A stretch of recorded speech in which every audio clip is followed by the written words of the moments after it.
عندك ألم في منطقة المقعدة كده في نص المقعدة بالظبط، في المكان اللي هو مع انتهاء العمود الفقري بتاعك، ألم شديد جدا، وممكن كمان يكون معاه ألم في أسفل ظهرك، وألم كمان مسمع ونازل في منطقة الخلفية عندك، ولكن أكتر ألم بيكون في منطقة المقعدة وأسفل ظهرك.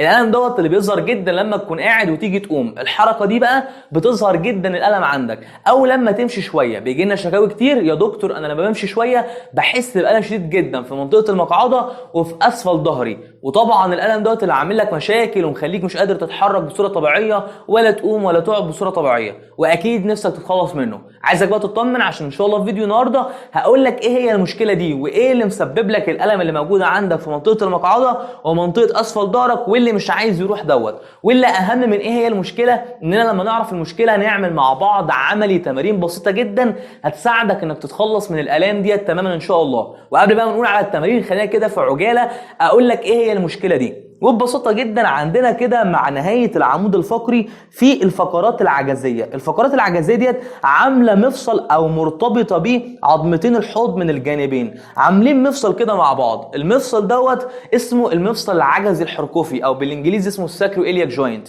المفصل دوت دوره ان هو يساعد على نقل وزن جسمك اللي فوق، ان هو ينزل بقى للحوض وينزل لرجليك. كمان المفصل دوت فيه حركات بسيطة جدا، حركة بسيطة مش كبيرة، مش زي مثلا كتفك ولا حاجة، لا دي درجات بسيطة جدا بتساعدك مثلا لما تيجي تقوم انها تلف الحوض بتاعك، لما تيجي تمشي بتساعدك برضو. ففي حركات بسيطة جدا. في حالة ان كل حاجة تمام في المفصل دوت ما بيحصلش عندك اي مشاكل، ولكن مع وجود حركات بسيطة غلط في المفصل دوت بتعمل التهابات في المفصل دوت بقى، اللي بيؤدي عندك للآلام الكتيرة اللي انت بتعاني منها دي. طب ايه اللي ممكن يعمل الحركات البسيطة ديت؟ مثلا انت كنت نازل على السلمة ودوست غلط، يعني فقدت السلمة، كأنك كنت هتنزل على السلمة ولكن طولت معاك كده السلمة، او ان انت نزلت مرة واحدة على السلمة، او ان انت اتخبطت على منطقة الحوض بتاعتك وقعت عليها، او ان انت بتقعد لفترات طويلة قاعدة غلط، او عند سيدة بعد الحمل نتيجة اللي اثناء الحمل بيكون في زي ليونة كده في الاربطة، فبيحصل مع اقل حركة بيحصل تحريك في المفصل دوت.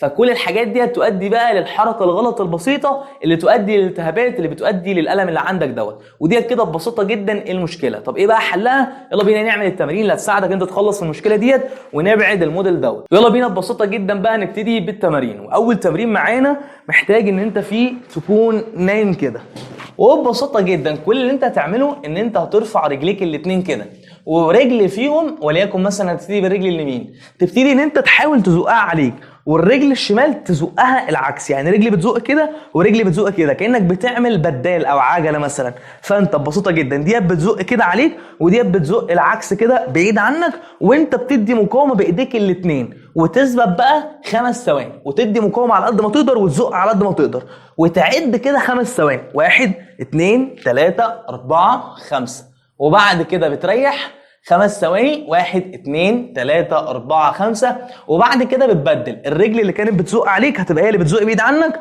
والرجل اللي كانت بتزق بعيد عنك هي اللي هتزق عليك، واهو 1 2 3 4 5، وتزق على قد ما تقدر، وبعد كده تبدل 1 2 3 4 5، بتزق على قد ما تقدر، 1 2 3 4 5، 1 2 3 4 5، وهكذا. وتعمل الحكايه ديت لمده 20 مره. خلاص التمرين ده بقى نيجي على التمرين اللي بعده. وببساطه جدا ان انت بترفع رجليك الاتنين كده وبتزقهم لبره كانك بتفتحهم عن بعض، ولكن انت بتدي مقاومه بايدك دي كده، وتحاول تزق كده، تحاول تزق لبره على قد ما تقدر، على قد ما تقدر، وتعد 5 عدات، 1 2 3 4 5، وبعد كده تريح 5 عدات. خلي بالك ان انت ممكن في تمرين من التمارين دي تسمع صوت طقطقه عادي جدا، ودوت كده حاجه كويسه جدا ما تقلقش منها. ريحت 5 عدات، تيجي تاني وتزق لبره وتزق على قد ما تقدر وتدي مقاومه على قد ما تقدر، 1 2 3 4 5، وبعد كده تريح، وبعد كده تكررها تاني، وهكذا. وتعمل الحكايه ديت لمده 20 مره. خلصت التمرين ده بقى نيجي على التمرين اللي بعده. هو ببساطه جدا ان انت بتحط ايدك الاتنين لجوه، والعكس بقى، بدل ما كنت بتزق لبره لا هتزق لجوه برضو جامد جدا على قد ما تقدر، وتعد 5 عدات، 1 2 3 4 5، بعد كده تريح 5 عدات، 1 2 3 4 5، بعد كده تزق تاني اهو، 1 2 3 4 5، بعد كده تريح 5 عدات، 1 2 3 4 5، وهكذا. وتعمل برضو الحكايه ديت لمده 20 مره. خلصت بقى التمرين دوت، نيجي على التمرين اللي بعده. هو ببساطه جدا اللي انت بتبتدي ان انت هنعمل رجل لرجل، هنعمل استرتش في عضله اسمها البايريفورمس.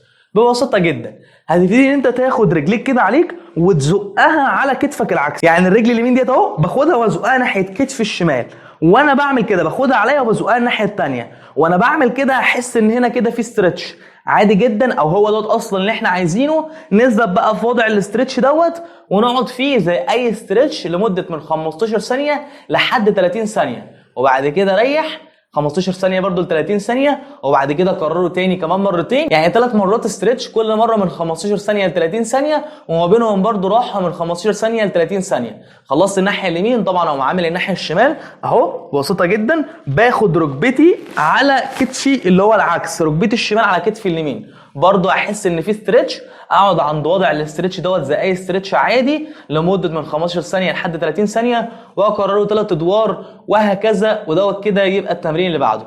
نيجي بقى على التمرين اللي بعده، وهو ببساطه جدا هتكون فيه نايم على جنبك، وانت نايم على جنبك هتكون تاني رجليك واخدها كده عليك شويه بزاويه 45، وتاني ركبتك عليك لدرجه 90، وتبتدي بكل بساطه ان انت تحاول تفتح رجليك وتدي مقاومه. لو عندك استك مقاومه ممكن تربطه على رجلك عشان يديك مقاومه، لو ما عندكش عادي تدي مقاومه بايدك وتقوم فاتح كده وتقوم رايح تاني، وتقوم فاتح وتريح تاني، وتقوم فاتح وتريح تاني، وانت بتزق بايدك دي عشان خاطر تدي مقاومه اهو، وتقوم رايح تاني وتزق وتريح تاني وهكذا، وتعمل الحكايه دي 3 ادوار كل دور فيه 12 عده. خلاص التمرين دوت بقى نيجي على التمرين اللي بعده، ودوت فيه اكتر من تقدم او اكتر من صعوبه. الاول اللي بتعمله ان انت بتكون تاني ركبتك كده، وبتبتدي ان انت وانت حاطط ايدك كده تقوم رافع جسمك كده ما بين ركبتك وما بين ايدك، تطلع فوق تعد عدتين 1 2، بعد كده تقوم رايح تاني 1 2، بعد كده تقوم طالع فوق تعد عدتين 1 2، بعد كده تقوم رايح تاني، بعد كده تقوم طالع فوق تعد عدتين 1 2، وبعد كده تقوم رايح تاني وهكذا، وتعمل الحكايه دي 3 ادوار كل دور فيه 12 عده. طب انت بقى لقيت ان التمرين ده بالنسبه لك سهل، ممكن نصعبه شويه بان بدل ما كنت بتعمله على ركبتك لا تعمله بقى ما بين مشط رجليك وما بين ايدك، وتقوم رافع كده تعد عدتين 1 2، بعد كده تقوم رايح تاني، بعد كده تقوم رافع 1 2، بعد كده تقوم رايح تاني وهكذا، برضو 3 ادوار كل دور فيه 12 عده. طب انت لقيت التمرين ده برضو سهل، عايزين نصعبه شويه، تقوم عامل كده طالع 1 2 وتقوم رافع وتنزل، وبعد كده تقوم مريح،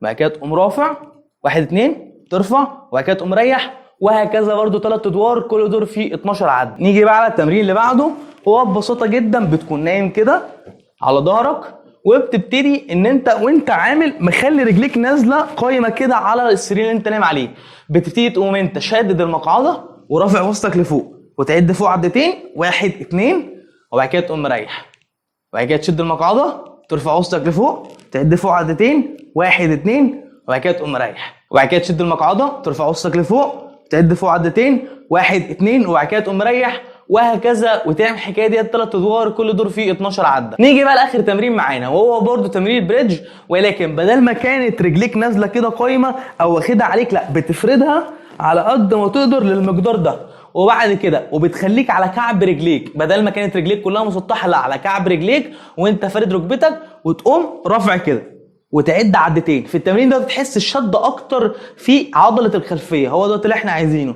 وبعد كده تقوم مريح، وبعد كده تقوم رافع وتعد عدتين 1 2، وبعد كده تقوم مريح، وبعد كده تقوم رافع تعد فوق عدتين 1 2، وهكذا، وتكرر التمرين دوت 3 ادوار كل دور فيه 12 عده. وبس كده، ودي كده ببساطه جدا كانت التمارين اللي ان شاء الله لما تستمر عليها وتعملها مره كل يوم بالتكرار اللي قلنا عليه لكل تمرين، هتلاقي ان الالم اللي موجود عندك في منطقه المقعده وكمان في اسفل ظهرك بيقل تدريجيا لحد ما يختفي تماما ان شاء الله. وبس كده، وكده يكون فيديو النهارده خلص. اللي اتمنى ان شاء الله لو عجبك واستفدت بحاجه ان انت تعمل لايك، عشان دوت بيساعد ان الفيديو يوصل لاكبر قدر من الناس هم كمان يستفادوا بيه، فتبقى شاركت في نشر معلومه مفيده تساعد في تقليل الام الناس. وهسيب لك اكونت انستجرام بتاعنا في صندوق وصف الفيديو، انزل تحت كده هتلاقي صندوق وصف الفيديو، هتلاقي فيه لينك اكونت انستجرام بتاعنا، ادخل اعمل فولو عليه. ولو عندك سؤال عايز تبعته لي في رساله ومش عايز تكتبه في كومنت، ابعته لي، بنرد على كتير جدا من اسئلتكم كل فتره. وبس كده، بتمنى لك صحه كويسه، اشوفك المره الجايه ان شاء الله، مع السلامه.